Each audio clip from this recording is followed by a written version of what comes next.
霍少言的小青梅流产了，他以为是我操纵蛊毒。顷刻间，我疼得满地打滚，系统就此判定我攻略失败。彼时，他冷声：“这都是你欠若雪的，你不会死，因为菇会让你生不如死。”咔！下一秒，我在他面前当场去世。我的死极为草率，谁都没反应过来。但明明刚刚我还疼得满头是汗，咬破下唇，扯着霍少言的衣摆哀求：“殿下，良娣流产之事，真并非臣妾所为啊！”因为我明明给他们下的是剧毒，可他不信，他大概恨透了我，咬牙：“魏嫣，姑说过，当初若雪冲撞你流产，并非有意为之，你为何还揪着不放？”床榻上，杜若雪抽泣着：“是我错了，我不该回来的。阿言，我就去死，去陪我们的孩子。”昔年，霍少言还是一个小小的皇子，是最不受宠也最无势力的一个。故在挑选皇子妃时，杜若雪第一个跑了，当场扬言：“才不要嫁给他，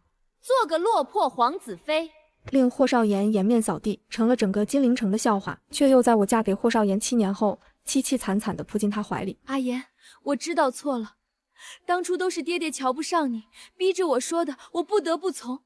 可这些年，我惦念着你，未曾嫁人啊。彼时他已成了一国储君，而我刚刚查出有孕2月，封为太子妃。他拉着我的手，笑着说：“阿嫣，当初谁也瞧不起姑，是你站出来拉起了姑的手。这些年，你嫁入皇子府，尽心竭力，苦了你了。从今以后，我霍少言再不会让你受半点委屈。”然后就被杜若雪冲进怀里，他那时厌恶极了，将人推开后，冷冷地看着梨花带雨的女人，嗤笑：“你凭什么以为姑会一直等着呢？”他拉着我的手，一字一句：“姑如今只爱阿嫣一人。”可后来他怎么心软了呢？是因为杜若雪在雨中跪了1天1夜，只求见他一面，但那时霍少言只是给我夹菜的手一顿，冷嗤：“把他给姑丢回家去，别脏了姑的太子府。”还是杜若雪锲而不舍，苦苦哀求他回头一眼。就是我都有些心软了，他却只是扶着我侧开，好似毫不在意。滚出去！再碍了太子妃的眼，姑必不轻饶。杜若雪面白如纸，仿佛大受打击。阿言，莫非你便真的不认若雪了吗？金陵城谁人不知，谁人不晓，太子幼时身在冷宫，险些丧命，北一官家小姐误入，方才获救。那个官家小姐就是杜若雪，她张扬跋扈，霍少言就说那是明媚；她仗势欺人，霍少言就说那是娇俏。若非当初择选太子妃时，杜若雪当场砸了玉珏跑了，估计也会成为一段佳话。偏偏她那次羞辱之举，成了霍少言心中最痛的刺。是以在闻言后，面色越发难看，道：“滚！”杜若雪真的滚了，消失了整整2个月。最开始我有些担心，杜小姐可别出什么事，毕竟她纠缠霍少言许久，若真的出事，免不得有人会趁机污蔑太子。但她毫不在意。阿嫣何故担心他？左右与你我无关。真的无关吗？我看着刚才他握得用力，已经有些红痕的手背，心中苍凉的想：霍少言不知道我其实是攻略者。早在17岁时，我重病不愈，便有一个系统找来，他说我有奉命，只要好好攻略霍少言，辅助明君上位，我就能长命100岁。更何况在这本画本里，我与他本就是天造地设的一对。我不知什么画本，也不知什么攻略，可我想活命，所以我在他被无数贵女左右推脱，最为无助、最为屈辱之时，站了出来，开口：“算了，我来嫁。”这一嫁就是7年。7年里，我们同舟共济，从最开始的相敬如宾到亲密无间，不知经历了多少风风雨雨。他越走越高，成为太子，我身子也越来越好，甚至怀了身孕，成为太子妃。说日久不生情，那是假的。很多时候，我都欣喜地想着要与他白头偕老。但在杜若雪出现后，我就知道一切都不成了。因为到他消失的第2个月，霍少言等来了一封绝笔信。若是以前，他必会当着我的面随意丢到火中烧了，并放言：“孤心中只有阿嫣，容不得他人，更别是一个贪慕虚荣的女子。”可那一次，他甚至顾不得体面，急切地撕开了信笺，里面杜若雪的笔迹无比决绝。阿言，你不要我了，爹爹也逼我嫁作他人妇，既是如此，我倒不如一死了之，投湖罢了。吧嗒，轻飘飘的信纸掉在地上，霍少言再也什么都顾不得地跑了出去。等我赶到时，他与杜若言早已浑身湿透，相拥在湖边。这一次他再没有推开怀中女子，反而怕她消失一般，死死抱在一起。系统尖叫：“男主怎么能变心？宿主，你放心，男主只是暂时被女配蒙蔽了而已。”我该倍感安慰，怀有希冀等着霍少言回心转意的，但我只觉浑身冰凉。事后，霍少言曾面色为难地找到我，那已经是过了3日后了吧？他抱着杜若雪离开，3日都没来见过我。我喝着安胎的苦药，一碗又一碗，感觉到腹中小东西的鲜活时，才骤然清醒，哭坐了一夜。待霍少言缓缓开口：“阿嫣，若雪她……那他为良娣吧？”他愣住，反应过来后惊喜：“阿嫣，你说什么？”我说：“我蓦然开口，既是如此，那便拿他为良娣吧。我早该明白的，嫁入皇家，何来的一生一世一双人？总是免不得3妻4妾，那又何必抱有希冀呢？魏嫣，至少你还活着。”你还有孩子不是吗？只是没有了爱情而已，好似也没什么大不了。可我没想到，到最后我连孩子也没了。是杜若雪那只猫撞的。那天我忍着剧痛血崩流产，她死死抱着那只猫，又哭又闹。小雪也不是故意的，阿言，你不要杀她好不好？她可是你与我一起救下来的，你怎么能如此狠心？霍少言怒极：“他伤了阿嫣，伤了姑的子嗣，那你便杀我！”杜若雪倔强：“我知你只喜欢太子妃，不喜欢我。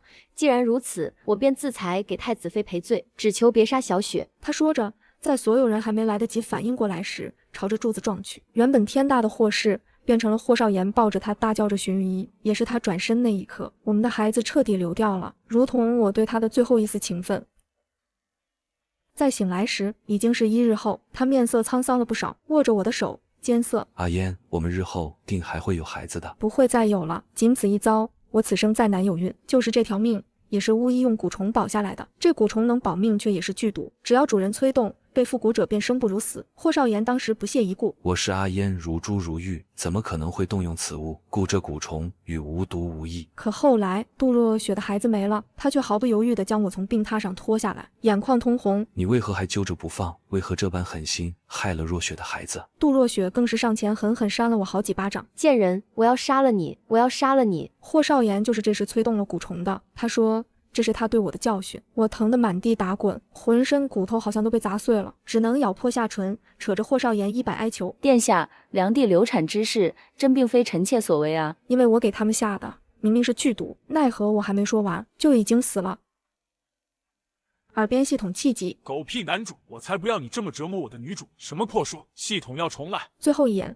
是霍少言将我再无动静踹了踹：“魏嫣，别装了，这点计谋骗不过姑。”可依旧没人回答他。杜若雪眼中闪过一丝慌乱，随后又是一喜，装作惊恐：“姐姐不会有什么事吧？”霍少言闻言表情一致，嘴上却还在道：“他不过是装模作样罢了，这蛊虫并不致死，姑更不可能会让他死。魏嫣，你听见了吗？别装了。”他终于伸出手将我翻开，看见的不过是一张毫无血色、再无气息的脸。身后尖叫声响起，霍少言脸色瞬间灰败，手指颤抖，不可置信：“怎么可能？怎么可能？姑明明没有让蛊虫杀他。魏嫣，魏嫣！”噗！一口鲜血喷涌，他骤然觉得心口剧痛无比，身后杜若雪更是痛呼挣扎，可没用，剧毒发作了。再醒来时，是一片夏意盎然，太后姑母的声音传来：“阿嫣，你想选哪一位皇子为婿呢？”我瞪大双眼，眼前恰是当初择婿之时，杜若雪才当众摔了霍少言给的皇子妃玉珏，扬言：“我才不要嫁给他，做个落魄皇子妃。”霍少言成了笑柄，站在岁月之中，恍然落寞，屈辱不已。而我作为太后的侄女儿，魏家的嫡长女，本就有这个特权，自己择选哪一个皇子做夫婿。脑海中那个系统的声音又响起了：“宿主，我回来了。”他对霍少言十分看不起，上一次故事崩坏，咱们重新来，你随便选。我颤了颤：“你是说我可选择他人，不单单是霍少言？”系统哼哼：“当然可以，你是女主，你选了谁，谁才是男主。谁要是敢变心，谁就该死。”所以霍少言死了，而我有了重来的机会。这一时，我看向倔强挺直腰杆，忍受周围讥笑目光的霍少言，周围静了下来。他抬头，恰好与我对视，目光中带着错愕和一丝希冀，看着我举起手指向他的身后，开口：“姑母，阿言选他。”现场皆安静了下来，被我指着的人抬头，好看的桃花眼里闪过一丝惊讶，霍少言则僵硬地朝后看去，瞳孔一缩，连太后姑母也有些意外：“阿嫣，你当真要选他？”我点了点头：“当真，就不知六皇子是否愿意？”没错，我指着的是六皇子霍凌云，整个金陵城最纨绔风流的20祖。他的母妃是陛下早逝的白月光，又因为母妃早逝，被太后抱到西夏抚养，是以从小到大，无论他怎么玩物丧志、放荡不羁，陛下和太后都无比溺爱宽容。当然，这也成为了闺秀们避之不及的存在。毕竟哪个姑娘家愿意嫁给这样不上进还纨绔的郎君？还不如选霍少言呢。系统不解，宿主，咱们可是重来了，怎么能选他呢？何该选三皇子、大皇子这样的夺嫡大热门才是，不然我如何能攻略男主，扶持明君上位，长命百岁呢？可我也从来没想过重生后要长命百岁啊！我淡笑回复，在系统的沉默中开口：与其强求不属于自己的东西受尽苦楚，不若享受短暂的余生。至少我还能做自己，不是吗？不用为一个人费尽心思的筹谋，不用担惊受怕他是否变心，更无需委屈自己为他添房纳妾。魏嫣就是魏嫣，哪怕只有几年活头，也该活出滋味，而不是为了所谓长命，屈辱伪装的煎熬百年。故霍凌云就是最好的选择，嫁给他，他继续纨绔风流我不管，我如何肆意而为他也不会在意。所以啊，什么攻略男主、辅佐明君什么的，我就婉拒了哈。我对系统道歉，他似乎第一次遇到这种情况，卡了一下。也是这时，霍凌云挑眉，勾起嘴角，漫不经心。能得魏小姐青睐，自是感激不尽。如此，这桩婚事的两个当事人都没什么意见，其他人自然也不好说什么。霍凌云是太后带大的，他拉着我的手说了好话：这孩子就是瞧着不着调一些，但性子不坏。阿嫣放心，以后若是他欺负了你，你只管来找哀家告状，哀家定要他好看。霍凌云闻言夸张：皇祖母怎能这般偏心？有了孙媳妇儿就忘了孙儿。他挤眉弄眼，逗得太后姑母直笑，我也跟着勾起嘴角。抬眸时恰好对上他的目光，后者眨了眨眼，场面一派和谐。只有霍少言，他脚边还有一地砸碎了的玉珏碎片，落寞地站在原地，无人关怀，更无人在意。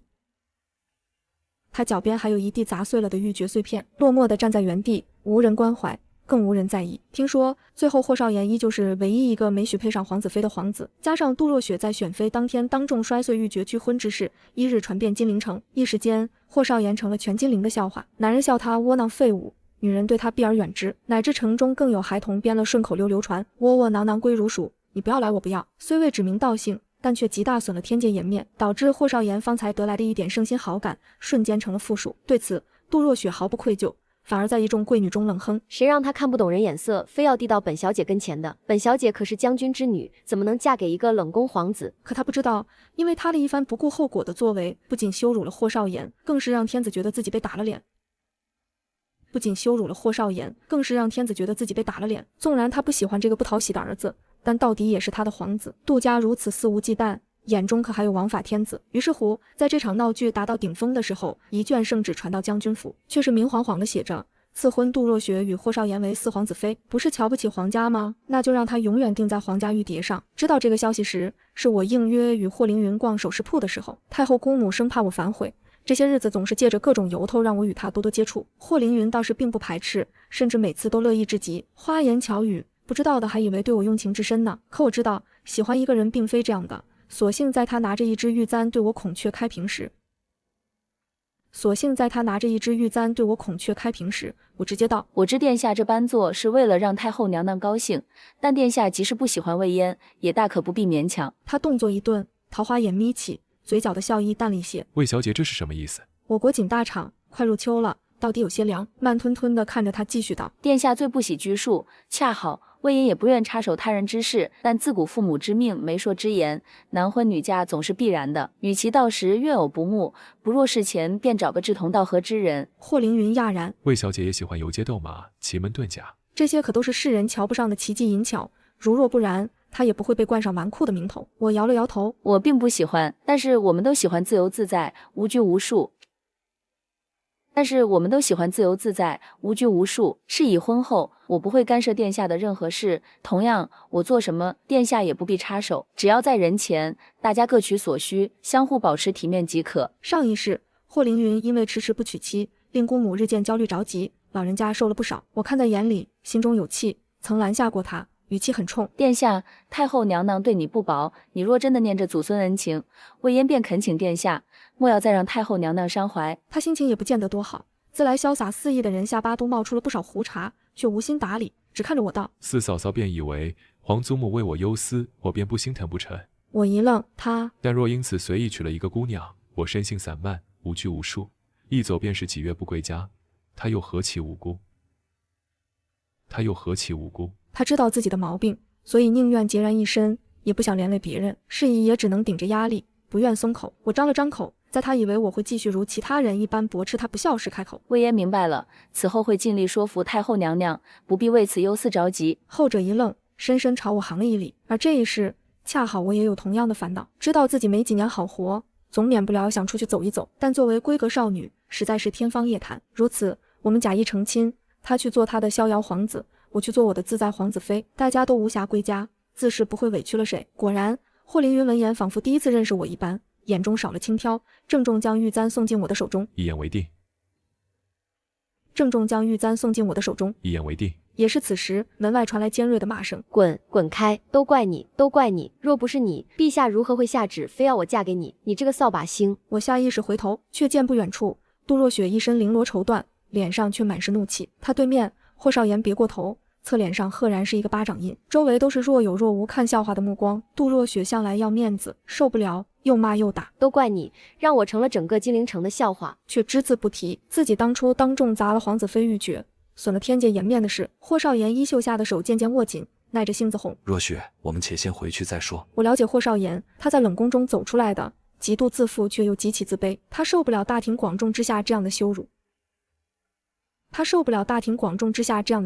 但对面的又是杜若雪。上一世杜若雪当众要我难堪，他这么说，他说杜若雪那是性子直率。后来杜若雪乱发脾气，随意打骂工人，他又怎么说的？他笑看着生气的杜若雪，说他这样子反而还有些可爱。而现在我看着被杜若雪当众羞辱、肆意打骂的霍少言，好奇他还觉不觉得杜若雪依旧直率可爱。事实证明他双标了。在杜若雪继续大吵大闹，声音越来越大，对他又踢又打时，他忍不住了，挡了他一下。你闹够了没有？杜若雪愕然，要知道霍少言这些年就是他身后的狗，对他总是听之任之，什么时候见过狗咬主人？他眼眶瞬间就红了，指着霍少言威胁：“好，霍少言，你好得很，你不就是个冷宫皇子吗？还想对我动手？我这就去给我爹告状。”他头也不回的转身跑了。难得霍少言没跟上去追，相反，眼中闪过一丝厌烦，厌烦他不懂事，厌烦他矫情。明明如今他们已经是一条绳上的蚂蚱，他应该要好好拉近他和他爹的关系的，如此才能在这夺嫡之争中有胜算。但不成想他心中的白月光会这么蠢，主动生气。霍少言第一次想，自己这些年对他如此珍重，真的是选错了吗？若是这皇子妃换成了别人，那阿嫣，走吧。一个声音打断了他的思绪，他看了过去，恰好瞧见霍凌云抬手扶我上马车。这家伙倒是改口的快，但还是那句话，人前我们总是要恩爱和睦的，所以我嘴角适当露出羞涩甜蜜的笑意，发髻上的步摇微微晃动，抬眼，明眸善睐。多谢殿下，多谢殿下。官家贵女，秀外慧中，却唯独不是他的皇子妃魏嫣。他呢喃这个名字，不知为何心中隐隐作痛，总觉得此时此刻扶着他的，与他谈笑风生受人艳羡的，何该是自己才对。同时，我在回到家中后，目光已经冷了下来，问贴身心腹：“让你查的事可查清楚了？”心腹答：“小姐要我时刻盯着四皇子府进出之人，这些日子奴婢都盯紧了。这几日的确有个人鬼鬼祟祟频繁出入四皇子府，奴婢左右探查，发现是大皇子府的管事，真是奇了。大皇子与四皇子从来毫无交集，那人怎么会去四皇子府呢？”我闻言冷笑，那自是因为2月后江南发生水患，按照惯例，天子会择选一个皇子出巡赈灾，这是个美差也是个肥差。美在于若是做好了，少不得受百姓称赞，天子垂青；肥自然是因为赈灾之银从来不是一笔小数目，若是真的捞了点什么，又有谁真的能查出来呢？上一世天子一心想要大皇子前去，但不知为何，大皇子突然被爆出纵容府中下人贪赃枉法，打死良民的消息。死者的幼子发妻拖着尸首敲了登闻鼓，证据确凿，闻者落泪。大皇子因此大失民心，连看好他的天子也失望不已。偏偏也是这个时候，霍少言站了出来，出银子安抚家属不说，还面面俱到将大事化小，小事化了，这还不够。他竟还不忘给大皇子说好话求情，既给天子解决了麻烦，也保全了天界颜面，令天子侧目，一高兴便把人选定成了他。因此他得到了去江南赈灾崭露头角的机会。我以前不明白，为什么如此明了之事，大皇子却到最后还要咬死辩解自己毫不知情。重生回来后，我大抵明白了，或许大皇子并非咬死不认，而是他原本就真的不知道呢。是以立刻派了人盯着。果不其然，霍少言从此时就开始布局了，不一定非要是水患，最后到了需要重创大皇子的时候，这颗棋子都会爆掉。我吩咐将这些发现一告知大皇子府，不必大张旗鼓，但也不用刻意隐藏身份。心腹立刻点头，奴婢明白。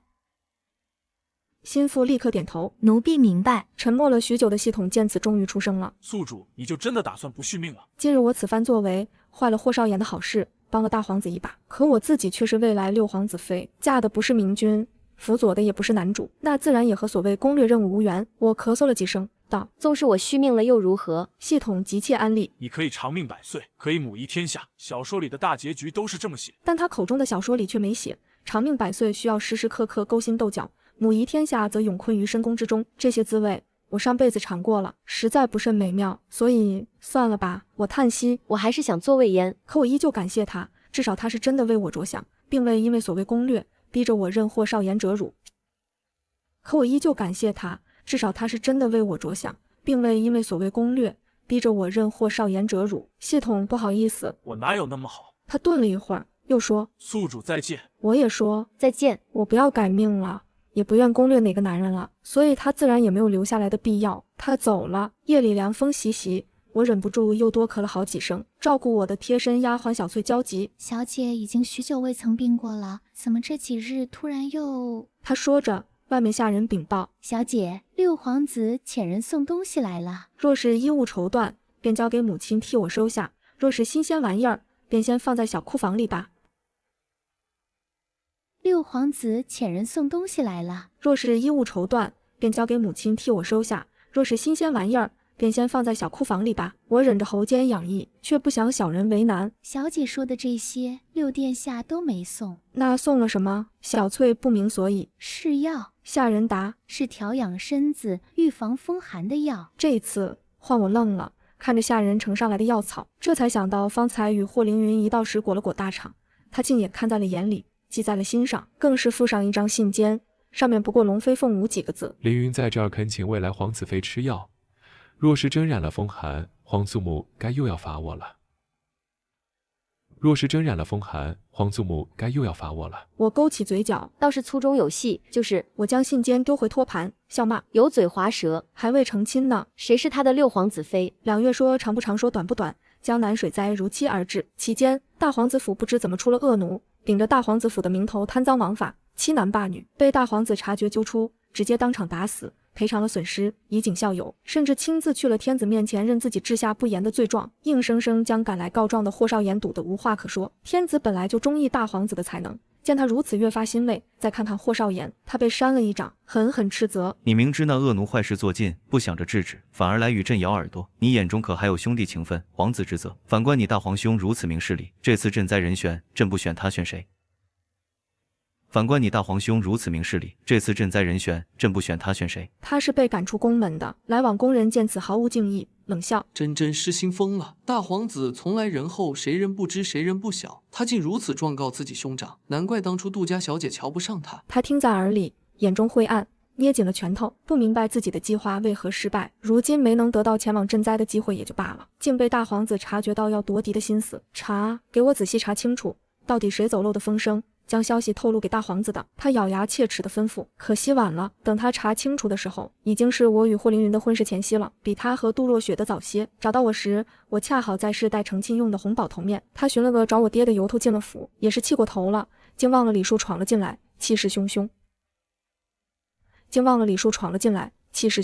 四皇子，你不能进来！小翠急忙拦着，却到底碍于他的身份没拦住。等人到了时，我开口：小翠，你且先下去吧。小翠欲言又止，看了看我，又看了看霍少言，机敏地去了门外。而我依旧戴着耳饰，透过铜镜，我看见霍少言呼吸促了一些，愤慨地怒视着我，而他也与铜镜里的我对视。魏小姐，我自问并未得罪过你，敢问你为何非要与我作对，为难于我？这些日子他都快要疯了，先不说他被大皇子处处针对，就是以往他安排在其他皇子府里的暗桩和内奸，大半都被人捅了出去，使他的野心彻底暴露于人前，被几个皇子联合反击报复。若非他如今算是将军府的女婿，估计只会更惨。中途他也不是没仔细盘算过这是谁干的，大皇子、二皇子，还是某个被他得罪过的大臣。但真的拿到始作俑者的名字时，他还是不可置信，因为上面只有简单2个字，陌生又有些熟悉。魏嫣，我面无异色。许是，我这些日子恰好不太高兴。就因如此。霍少言不可置信，仿佛看一个毒妇，他气血上涌，目眦欲裂。你知不知我在冷宫之中举步维艰，花了多少心血？你知不知这些都是我卑躬屈膝，受了多少屈辱，方才换来的胜算？这些年，他仔细筹谋，卖乖讨好，小心谨慎，到头来却只因我一句心情不妙，就被莫名其妙连根拔起了大半。我当然知道，我抬眸，那你还……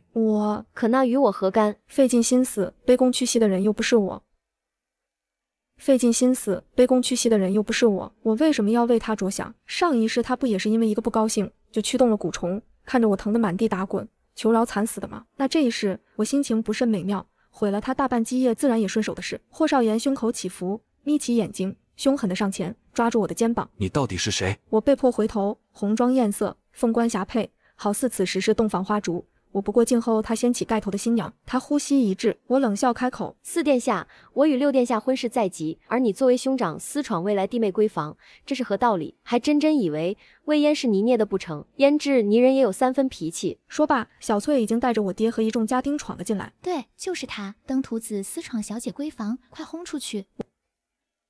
登徒子私闯小姐闺房，快轰出去！我爹气得发抖。四殿下莫不是吃了酒，竟乱闯臣子内院？他在错愕中被人推搡拉走，眼睛却直直看着我，几乎可以肯定的呢喃自语：你我是否在哪儿见过？我们见过，可是在哪儿呢？他头痛欲裂，他记不起来了，只知道看见我抬眸，一身红妆，又反应过来我嫁的不是他时，他心口隐隐作痛，以至于他私闯臣子内宅的丑闻传出，被杜若雪赶过来厮打大骂，他都如同木偶般久久不能回神。恍惚间，他好似听见有人叫他四皇兄。他回头，被骑马而来的霍凌云冷脸踹中心口：你就这么把他打了？洞房花烛，我看着眼前喜气洋洋的新郎官问。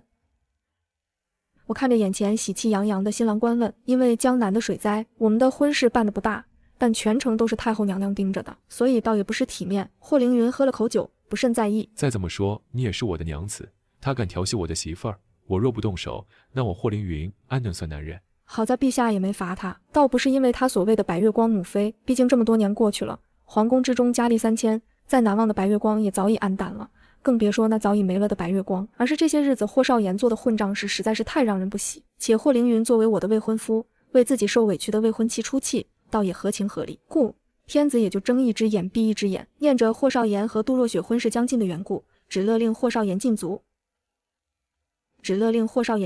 这不，霍凌云的婚事他都没能参加，眼前一身喜服的纨绔还在絮絮叨叨。虽说你我不过表面夫妻，但小爷也要面子，爷们要脸，怎能随意任人把你欺负了去？这个混不吝的家伙，什么话都敢说。但他说的对，我们本只是表面夫妻而已啊，他都能为我出头。而回想我嫁给霍少言受过的委屈，每一次他都只是抱着我安慰，或是对方权势还得罪不得，或是眼前还不是时候，总要我忍一忍，等一等。这一等就等来了杜若雪，等到了看着他为别的女人伸张正义，呵护备至，我低头抿唇，心绪复杂，沉默了下来，却看见一张放大了的贼兮兮的俊脸往前凑。怎么了？皇子妃感动的要哭了。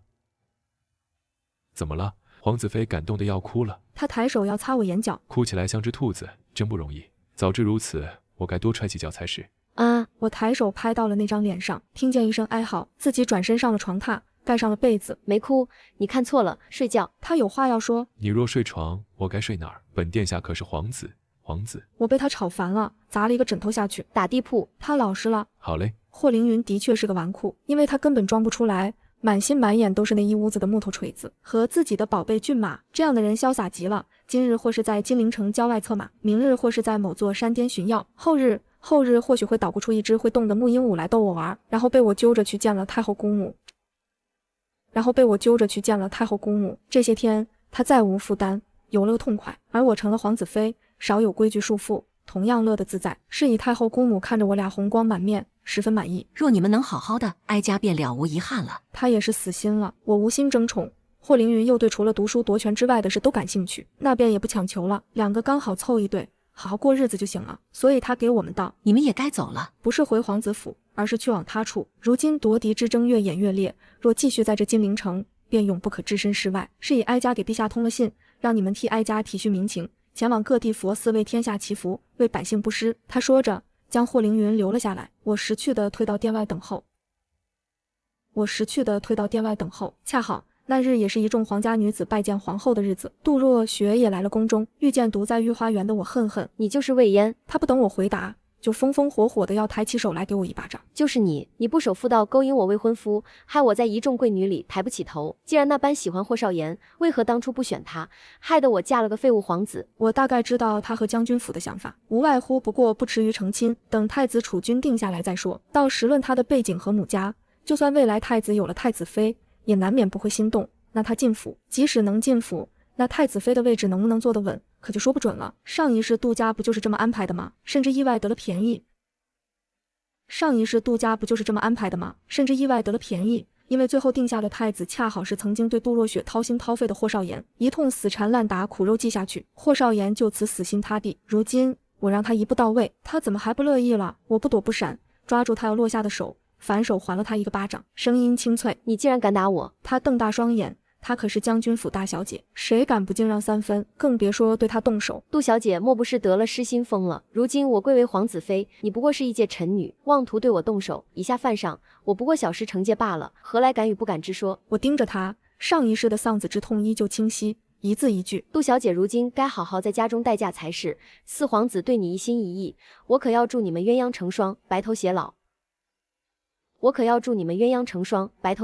这话若是霍少言当太子时，他必然听得心花怒放。但可惜现在霍少言不是，不仅不是，他还犯下了不少大错，被一众皇子针对不说，还令天子生厌。他嫁进去，只会是最不讨喜的皇子和最不讨喜的皇子妃啊！一想到这里，他气得大叫：“贱人，贱人！定然是你陷害我的！我与你无冤无仇，你凭什么害我？是不是你与霍少言早已暗通款曲？如若不然，他这些日子为何总做些乱七八糟的梦，还念着你的名字？”他扑了上来，然后飞了出去。要不说夫妻情深呢，之前霍少言是被踹飞的，现在他是被拍飞的。你们夫妻为何都缠着我的皇子妃不放？他看向对面，不知站了多久的霍少言。四皇兄，且管好你们的家事，如若不然，可别怪做弟弟的不留情面。阿嫣，咱们走。他拉着我扬长而去，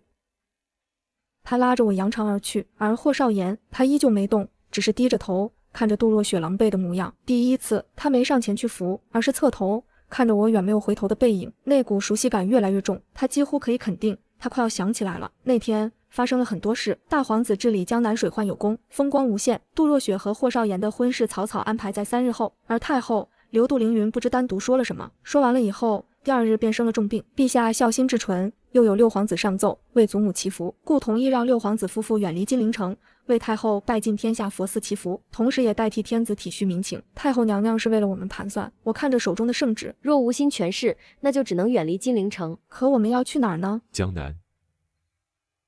南。而离开那日，恰好是杜若雪与霍少言的成亲之日，一个本不受宠的冷宫皇子和一个名声在外的跋扈小姐，这场婚事注定貌合神离，也就杜家的却是权势颇大，如若不然，指不定有多冷清。但不知为何，霍少言总是频频走神，他总觉得不该是这样的。治理水灾大放异彩的该是他，婚事隆重风光无限的也还是他，就是那新娘。新娘子下轿了。没人尖声吆喝，但1秒、2秒、3秒，轿中的新娘子却一动不动。霍少言眉头皱起，这本是他的白月光，能娶她，他本该满心欢喜的。可这些日子，他才发现，这个所谓的白月光，也就是对他无害时，他方觉得俏皮可爱。一旦真的做了他的发妻，那简直愚蠢做作。不会帮扶他的事业不说，还总拖他后腿。反观6皇帝的皇子妃魏嫣，就是太后娘娘都夸赞娴熟得体。魏嫣又是魏嫣，他怎么又想到了那个女人？霍少言强迫自己回神，耐着性子开口：“杜若雪下轿。”不依，说好的红色丝绸坐垫呢？这地到处泥尘，脏了我的珍珠鞋怎么办？我不管，没有丝绸坐垫，我不下。霍少言，你可是说过，只要我嫁给你，要你做什么都答应的。他的确说过，但那是以前，现在他处处不顺，哪来的财力去给他铺张浪费？他耐心耗尽，周围都是官眷大臣，不能出丑，索性要强行抓着杜若雪的手将她拉出来。有什么事，且先等拜完堂再说。但那可是杜若雪，她若是在普通人前只是骄纵的话，那在霍少言面前就是直接把他当狗。他如何能允许自己被狗威胁？一时间气血上涌，狠狠地将腰间玉佩砸了上去。本小姐说了，没有绸缎坐垫，本小姐不下。吧嗒，那玉佩砸在了霍少言的头上，最后碎成一地，像极了当初选妃时的那枚玉珏。周围惊呼骚乱，血珠从霍少言额头冒出。杜若雪没想到会真砸到他，也有些慌了。不能怪我，是你自己没躲的。他涨红了脸。本小姐下轿便是。他伸出手，珍珠鞋落地，手却扑了个空。本该搀扶他的人，一动不动。有些恼了，你别给脸不要脸。他的话戛然而止，因为即便隔着红盖头，他都能感觉到后者突然变得冰冷彻骨的目光，仿佛要杀人。霍少言，你要干什么？杜若雪更慌了。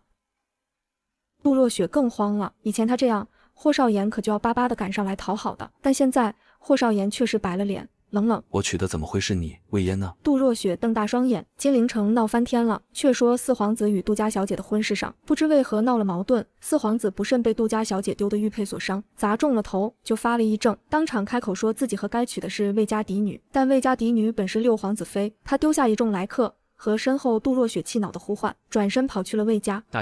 大小姐不是已经嫁入六皇子府，成六皇子妃了吗？怎么可能会在这儿？他又去了六皇子府，六皇子府却只有几个留守下人，见他气势汹汹逼问，恍然。可是皇子和皇子妃已经接了圣旨，前往天下各佛4位太后娘娘祈福了。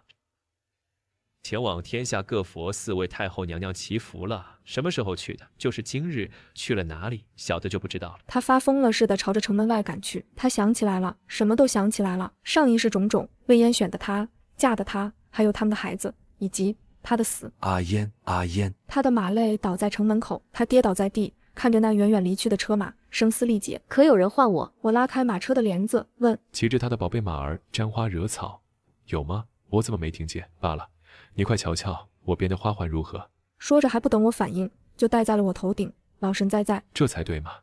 一个青葱少女，却每日愁眉苦脸，何该多笑笑，漂漂亮亮的才是。我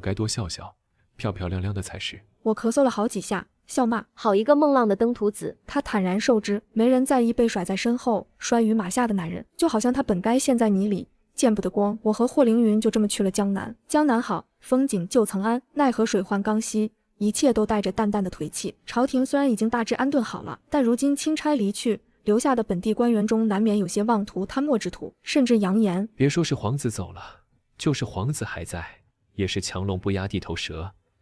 你们只管去告御状，且看能不能走出这江南地界。让一众百姓敢怒不敢言，但他们不敢，有人敢。霍凌云的马鞭下一秒就甩在他的脸上，同样扬声：好大的威风！本皇子便要瞧瞧你有多大的脸面。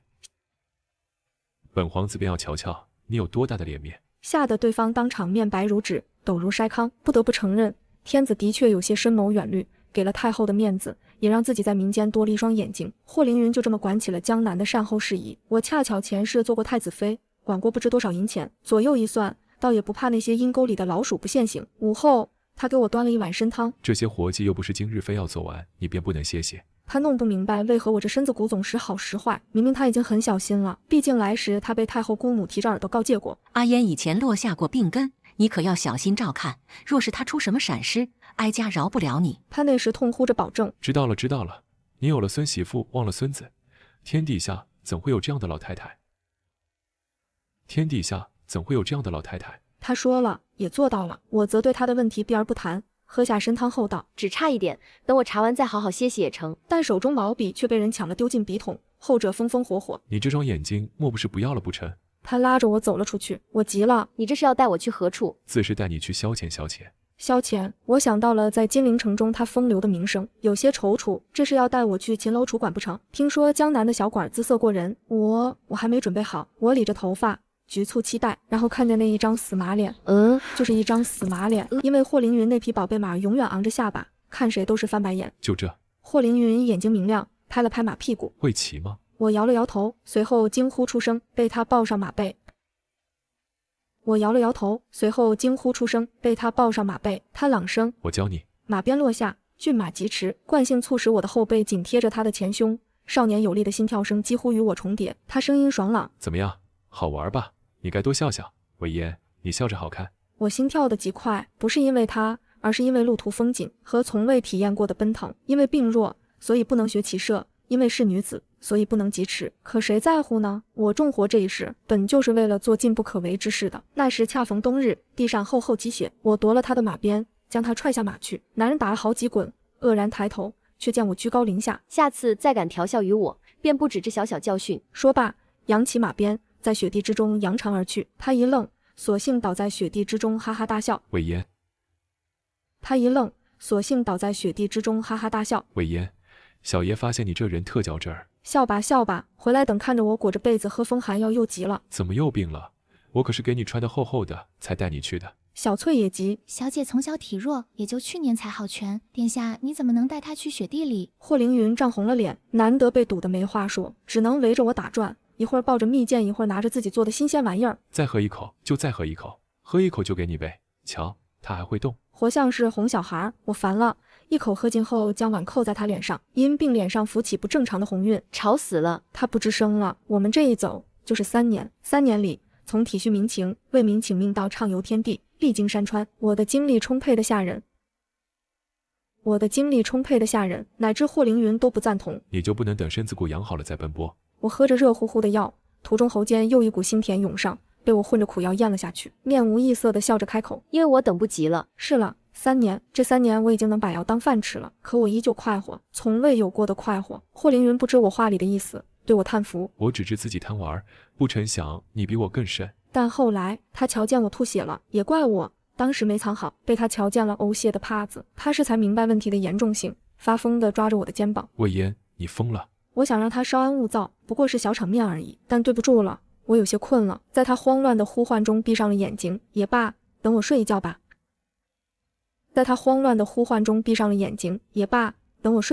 睡醒了，我再好好和他说。难得的，这一觉我睡得安稳，梦到了前世的孩子。纵然我不知他的模样，但看着那团光团，我知道是他。我红着眼将他抱在怀里。别怕，娘给你报仇了。这些年，他霍少言屡战屡败，没了那些积淀，早已在这场夺嫡之争中注定落败。而杜若雪杀死你的罪魁祸首，他也不好过。他不是要嫁给霍少言吗？我成全他们，他们变成了一对怨偶，从此皇子妃鸡犬不宁，死局也不过是迟早的事。我唯一遗憾的、愧对的只有他。你会不会怪娘重生回来后没选择霍少言，因此没生下你？可是孩子，娘不后悔。如果非因为我的夙愿强求他降生，那也只会让他活在一个波诡云谲、尔虞我诈的内院，他不会过得幸福安乐。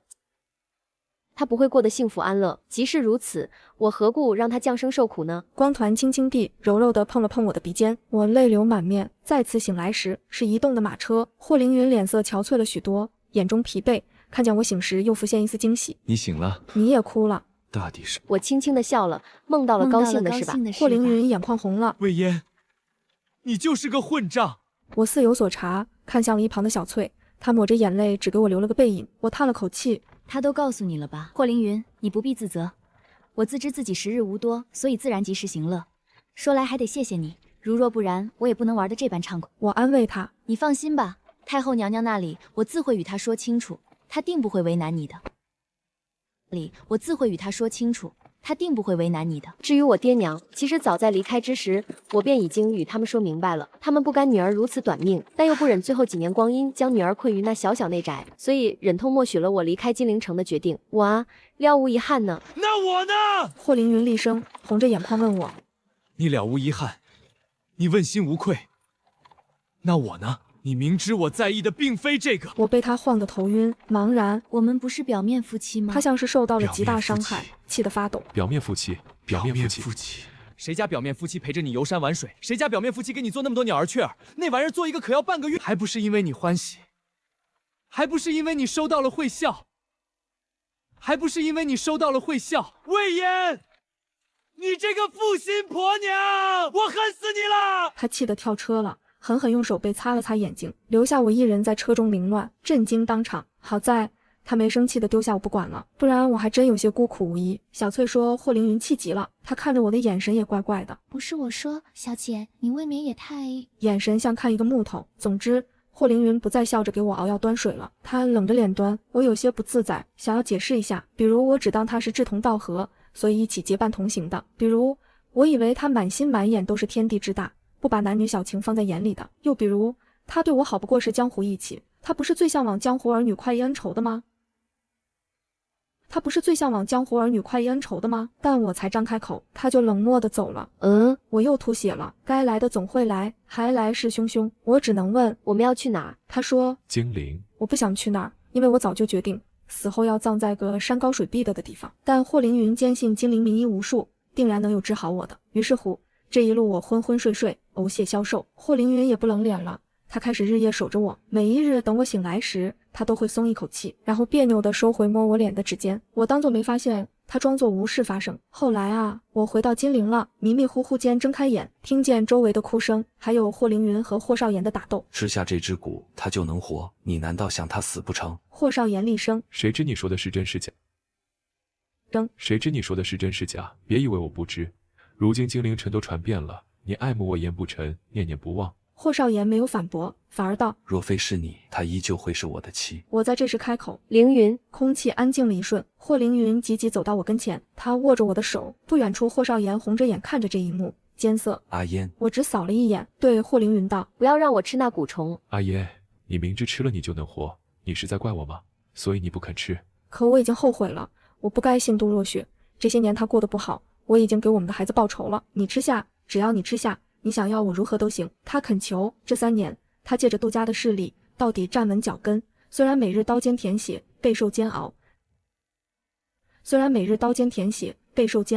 但自认为达目的都值得。谁又能想到，这样的4皇子会面露哀求，让一个女子活下去呢？我轻笑。你过得也不好，霍少言，你有今天都是我一手造成的，我很满意。大皇子快要立为储君了吧？你猜他成为太子后会不会放过你？至于孩子，我看着床幔，悠悠，我与4皇子非亲非故，何来的孩子呢？4皇子该是得了癔症了。霍凌云立刻冷脸，听见没有？阿烟是我的妻，滚！只要他肯吃下蛊虫，我自会走。霍少言只看着我，这一次不会再有人催动蛊虫。阿烟听话，吃了吧。想到他只剩死局，我心情舒畅，笑着道：我不吃了。霍少言，你不知道，就算无人催动蛊虫，但每一日夜里，蛊虫为了吃下病源，病者都受尽折磨，宛若受刑，生不如死。病者都受尽折磨，宛若受刑，生不如死。我为燕就是要活，也要快快乐乐的活，而不是生不如死。怎么可能？你从未与我说过。霍少言不可置信，他根本不知道。你也没给我说的机会啊！那些时候，他不是没日没夜都守在杜若雪身边吗？我又哪来的机会说呢？霍少言想起来了，他面如死灰，他走了，走势狼狈，险些摔倒，也是，无论是情爱还是前途，他都穷途末路。故在一个很平常的夜晚，在确定天子最终决定大皇子为储君那一刻，他与杜家拼死一搏，造反了，叛军杀了进来。彼时我正在太后宫中，太后看着霍少言怒然：孽障，你安敢造反？霍少言让人将他扣住，走到我的床前，手里依旧是那只蛊虫。讨好，阿烟就吃下吧，只是难受些时日，日后我会继续找蛊师慢慢改进，总有一日是不会再疼的。日后我会继续找蛊师慢慢改进，总有一日是不会再疼的。我不怕他，纵然我瘦弱枯槁，纵然我时日无多，我只傲然笑看着他。霍少言，你逼迫了我，前世是这样，这一世也是这样。一支长箭射穿他的臂膀，宫中火光烈烈，照得霍凌云的脸晦暗不明。太子的声音传来：来人，捉拿逆党霍少言，说了你是死路，你就是死路。他被抓了起来，连带着4皇子妃杜若雪。这3年皇子妃的生活，他过得不好，眼中满是血丝，憔悴癫狂。而霍少言沉默不语，大有一副认赌服输之意。太后气得大骂他不孝谋逆，对我道：枉你当初见他落水救他一命，还让哀家多多照应他，不成想竟养成了狼子野心。霍少言猛地抬头：什么落水？什么救我？霍少言猛地抬头：什么落水？什么救我？他错愕地看着我：阿烟，是你，可为什么你？他想问为什么我不说，但想起来了，我说过。他不信，他以为我这是在和杜若雪争宠，曾冷冷警告过阿烟，这些下贱的争宠手段不适合你，你别让我失望。所以他只能将怒气撒向一旁的杜若雪。为什么？贱，你骗我！杜若雪癫狂大笑：骗的就是你，谁叫你有眼无珠？我啊，是要做太子妃的，你这个没用的东西，就是给了你兵，你也造反不成？他说着说着，霍少言目眦欲裂，竟挣脱了束缚，将那只蛊虫塞进了杜若雪的嘴里咽了下去。在1秒，蛊毒发作，杜若雪疼得满地打滚。霍少言也没好到哪里去，因为我不要他轻轻松松的死，所以他死时很痛苦，毒药穿肠，仿佛抽筋拔骨，死时挣扎着叫：阿烟，阿烟，阿烟，阿烟。我真的困了。霍凌云不许我睡，他怕我睡着了就醒不过来了。我靠在他的肩头，感觉到他的眼泪落在我的额头，我只能说：霍凌云，其实我骗了你，我并非了然无憾，对你，我问心有愧。他哭得撕心裂肺，然后第2天发现我没死，我也震惊了，我居然没死。脑海里系统的声音幽怨：宿主，你又把我忘了。我惊愕，你不是走了吗？他哼哼，不过是去讨价还价罢。可我任务都没完成。谁说没有？他质问：霍凌云是不是你的夫君？他是不是爱你爱得要死要活？我眨巴着眼，是，但是没有但是。大皇子是不是明君？你是不是把他辅佐上位了？我愣了，还能这样是吧？那不就得了？系统一拍板，任务完成，宿主长命百岁。我担心你这会不会太偏心了？要是被查出来怎么办？他有恃无恐，我是女主的系统，不偏心女主偏向谁？不说了，我要去救别的女主去了。他走得风风火火，我被霍凌云抱着转了又转。太好了，阿烟，你没事？笑得像个傻子，我有些嫌弃，但算了，傻就傻吧，至少我喜欢。